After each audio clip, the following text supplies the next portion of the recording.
Guys, so Ryan Garcia just announced that he may be returning in December, not for an official sanctioned boxing fight, but for an exhibition fight. And how do we feel about that? Let me know in the comments down below how you guys feel about seeing Ryan Garcia in an exhibition fight. Would that be good for boxing, or is that just kind of just like a circus, a spectacle, and more so like a waste of time? I've been saying it, guys. No matter what you guys may say about Ryan Garcia, this kid is carrying boxing to an extent. You know, him, Tank, Inouye, Bam, Terrence Crawford, these are the big names. And of course, Canelo, the cash cow, but Canelo not really giving us the fights we want.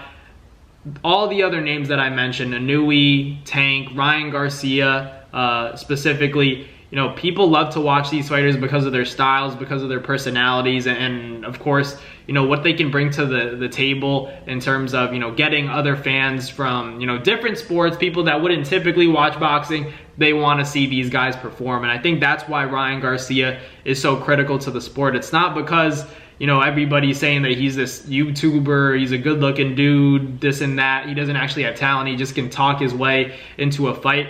Of course, he knows how to promote himself, and that never hurt anybody. But the facts are that he can actually fight too. There's no doubt about the fact that Ryan Garcia is an actual fighter. He can box. Maybe he's not the slickest boxer you've ever seen, but he can fight. You know, we saw what he did to Devin Haney. It was a crazy night of boxing where we all thought that Devin was gonna, you know, wipe the floor with Ryan Garcia, put on a clinic, not necessarily beat him up, but outbox him and win a unanimous decision quite easily. But we saw what happened. For Devin to go out the way he did, not that he went out. Obviously, this is something that's getting removed from his record. He's technically still undefeated because Ryan Garcia is getting suspended because of his, you know, positive test for PEDs, specifically, you know, Ostarine. But it was apparently a billionth of a gram, which has the sport of boxing, in terms of fans, everybody's in uproar because some people are saying that it really didn't do anything, and then the other people are saying that, you know, he should be banned from the sport. And it's just a tricky situation in general, because we know how much Ryan Garcia brings to the table when it comes to money, when it comes to making big pay-per-view fights happen and making big fights for the sport happen. But, you know, cheating is cheating. So it is a, you know, a slippery slope. It's a difficult thing to decipher, you know, which side you're going to pick, if Ryan Garcia belongs in the sport, if he doesn't. But for me, it's a no-brainer that he belongs in the sport. I think his return to the sport is going to be one of the biggest things we've ever seen in the sport of boxing, especially if it's against a credible or notable opponent. Then the sport of boxing would definitely erupt, because everybody knows how talented he is and how, you know, genuinely entertaining he is as an individual. Like, and people always like to play the card, oh, he's crazy, he needs help. And hey, I see some stuff too where I'm like, yeah, this kid doesn't seem right in the head.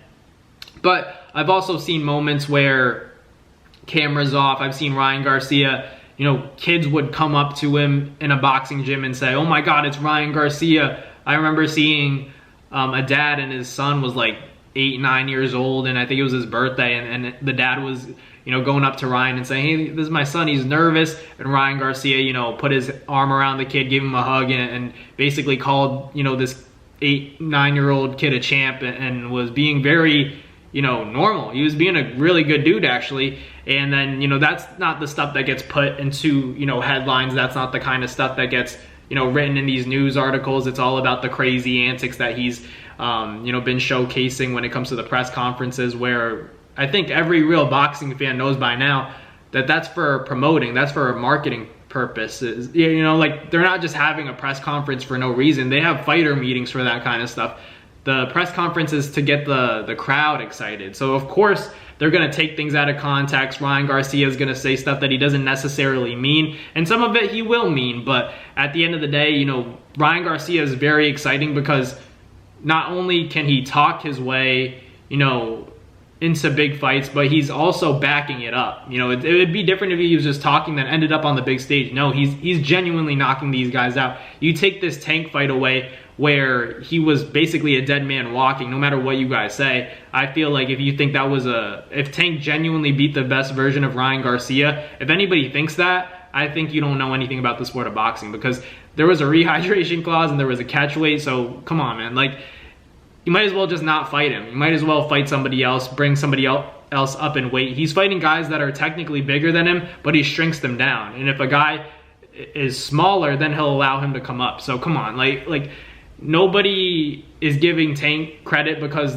of what he does to his opponents. I think he could beat guys legit at 35. He could beat guys legit at 140. So like the rehydration clauses, the catch weights, all that stuff kind of has to stop. He has to fight guys, you know, at weight classes where his opponents are actually comfortable, or else, you know, he's not going to get the credit or respect of real boxing fans. I think that's just the way it is. We know he has power, but we need these stipulations in the contracts of his fights all removed. He just has to fight these people and get them out of there, because I know he can do it. But let me know in the comments what you guys think about, you know, Ryan Garcia potentially coming back in December, maybe against Manny Pacquiao. I'm hearing rumors about that, but if it's not him, who do you guys want to see Ryan Garcia in the ring with? Let me know in the comments down below. But hit that like button, hit the subscribe button. I will catch you guys on the next Naz Boxing video. Peace. That's going to do it for another Naz Fight Media video, guys. Thank you guys so much for watching. It's been your boy, Matt Nabong, with another video. Hope you guys enjoyed it all. Thank you guys for the constant support. Salute to y'all always. It's been your boy.